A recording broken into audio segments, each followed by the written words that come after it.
today I'd like to talk about this aquarium right here. It is the Fluval 6-gallon Edge. Yeah, I just want to show you a couple things that about this tank, some things that I've done to it, and what might be some other things to look at. So let's get to it. So this tank right here is a couple years old. This is not this particular setup, but the tank itself is a couple years old. This is the version 2 of the Fluval Edge tank. This is a 6-gallon version. I don't have the exact measurements of it, but it holds approximately 6 gallons. The Edge tanks are very interesting. There's this version, the 6-gallon, and then there is a 12-gallon, which I believe is just a little bit taller than two of these stacked up on one another. I did have that one at one point, but did not like it, and gave it away. And ended up with this one just because it was a whole lot easier. Some interesting things about this tank: it's a beautiful rimless tank. The idea is that you get to view your fish from the top.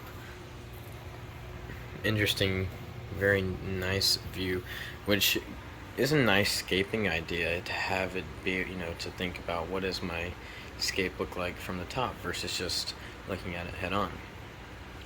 It sits kind of like it's floating.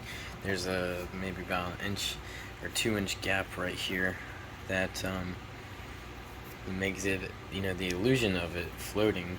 That is really interesting. And just this overall nice rimless, clean design.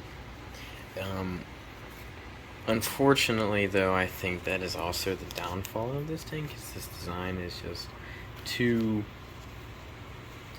interesting. That's the word we'll use, interesting. So we have a couple different things to talk about here. First is this unit right here. This is the light that it comes with, and it's okay, you can see this is roughly, let's see, this is roughly what I see, light adjusted, so it's relatively bright. It doesn't have a good spread, so over in each corner, really just this middle section here is where it's properly lit, and we'll talk about that in a minute. Right here is a feeding lid, which is fine, and then here's where the filter would sit. Here's where the entrance is and where the filter would sit. This is like a little 4 by 6 inch space right here. This is your only access to the tank, and is not huge, very difficult to get into, and definitely not easy to clean. And so when scaping, that is something to keep in mind. How are you going to clean this tank? How are you going to maintain it properly? Because getting into it is not very easy, especially when you have certain hardscape or plants that might grow in the way, like I did before this video. I just put out a water change day video, and you saw the Rotala indica growing all the way across there. It was all in the way of getting into the tank. This piece of wood right here, beautiful piece of wood, unfortunately as well, just gets in the way of maintaining the tank. Getting in it with the hose, it just gets very difficult to get around in here because it's such a wide spot and it's such a narrow opening up here. So that's the main downfall of this tank, in my opinion. The next thing would be the Aqua filter that comes with it. It's an Aqua 20 that comes with it, and that filter doesn't work properly for this tank. The design, it just, in my opinion, just didn't work well.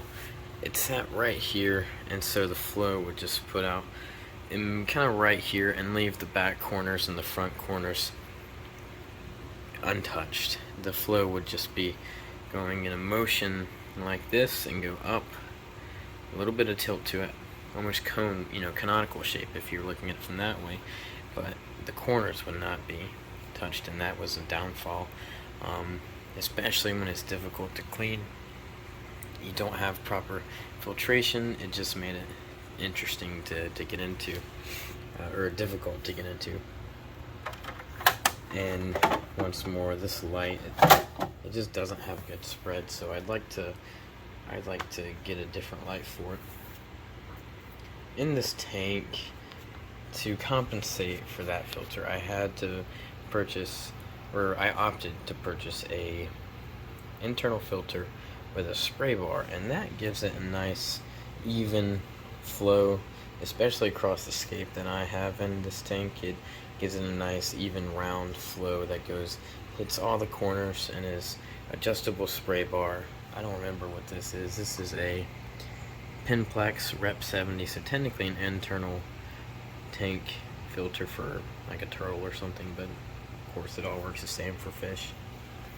And it works good enough for the scape. You can still see this stuff right here. This is after I put water in, after my water changed. The junk from the snails collected and just kind of sat right here. This Anubias is blocking that flow. But that's okay. That's something that is my fault, not necessarily the tank in this case. Other than that, it's a beautiful tank, and definitely, I think this narrow opening that it gives makes it a fun challenge to aquascape. Or no, this doesn't, but the height, it is a challenge to aquascape, but the height of this tank makes it nice. Like I said, I don't have the exact dimensions, but it is a fun thing to find a balance with aquascaping. And I definitely learned a lot with this tank, and getting scale proper in particular ways. Mainly with these pieces of pagoda stone right here. I think this was a fun challenge to try and this piece of bird's nest with these combination was a fun challenge to do within this tank, and I think I've had my fun with it. I've grown out and chopped a bunch of Anubias out of it. From right here you could see I've chopped a bunch of this Bucophalandra out, and I'm doing something with those pieces, which we'll see in the future. But this was definitely a fun build, and I'm ready to rescape this tank. But before we do, let's get a look at what it looks like now. All trimmed up. Talk about the plants. We have some Wassertongue moss, several pieces of Anubias nana petite, Bucophalandra venus, I think that is this species right here. We have Bucophalandra ketagang all along here. I'm not very good at trimming it. Getting in with my scissors around this piece of wood was a challenge, but that's okay. I don't remember what that Bucophalandra is, but it did not do well, so I'm going to rip it off and go place another tank and have it recover. There's another piece of Bucophalandra right there, but I forget what that one is. It's doing well. I can propagate it though. This Tala indica, some trident java fern, some crypts. Very easy plants that do well in low light. Unfortunately, this one didn't do well right here, and I might have been just because of the light. I don't know, but that's something I'll have to figure out and how to save. Oh, right here, there's a Rapora aquatica back there, which is doing pretty alright, but we just can't see it because of this mess right here. It's time for a new scape in this tank. I've learned my lessons. I'm ready to move on to a better scape and get it to where we can enjoy it more and have a different perspective on this tank, because it is a beautiful tank, and I don't want it to go to waste, and I do love it. I don't want it to go to waste. In here is my alien betta. His name is Manila. He's very cute. Also heated by cobalt neotherm heater. Just a very expensive heater I had laying around. Some crypts right there if we didn't already talk about those, but it's a beautiful tank. And yeah, there's going to be another video on this whenever it's time to rescape it. I have to pick out some pieces first, some hardscape, looking at those. Probably going to keep similar plants, but I want to upgrade the light and start dosing CO2. Maybe add a few more variety of stem plants. I'm thinking Ammonia and S. repens But instead of carpeting the S-repens, have it grow a bit taller and use as a mid-ground plant. That sounds like fun.